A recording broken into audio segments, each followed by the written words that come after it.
Hello আর নমস্কার সবাইকে, কেমন আছো তোমরা সবাই? আমি আবারও চলে এসেছি আমার একটা নতুন ব্লগ নিয়ে।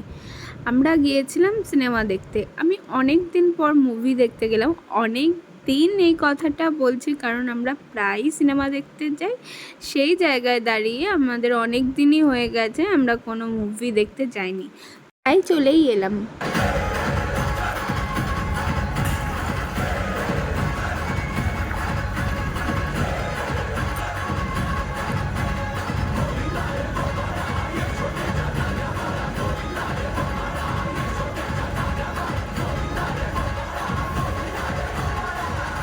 কার্তিক আরিয়ানের মুভি হলেও এটা একটা বায়োপিক ছিল। আর এই যে অরিজিনাল মুরলীকান্ত পেটকার, যেটা কার্তিক আরিয়ান ক্যারেক্টারাইজ করেছিল।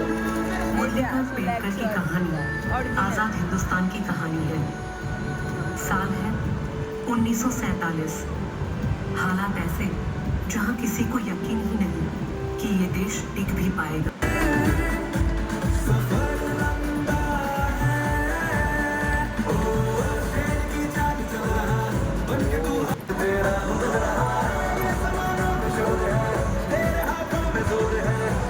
তো দেখতেই পাচ্ছ প্রায় হাউসফুল ছিল সিনেমাটা। এত ভালো রোল প্লে করেছিল কার্তিক আরিয়ান, সত্যি ভীষণ ভালো ছিল। সবাই গিয়ে দেখে আসতে পারো, ফ্যামিলি নিয়ে দেখার মতো একটা সিনেমা।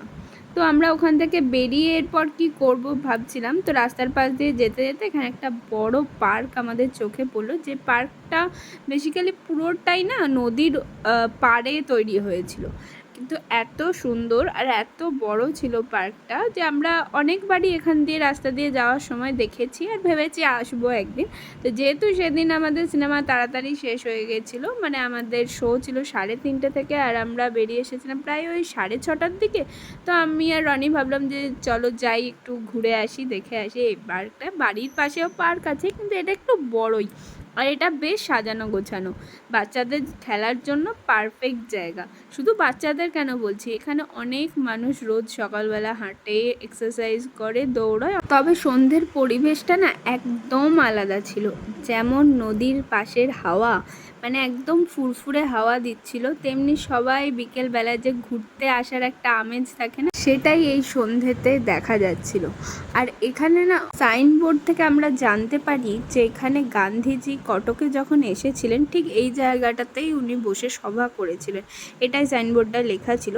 আরও কিছু অহিংসাবাদী স্টেটমেন্ট ছিল, যেটা এখানকার সিএম যিনি ছিলেন নবীন পটনায়কজি, ওনারই লেখা।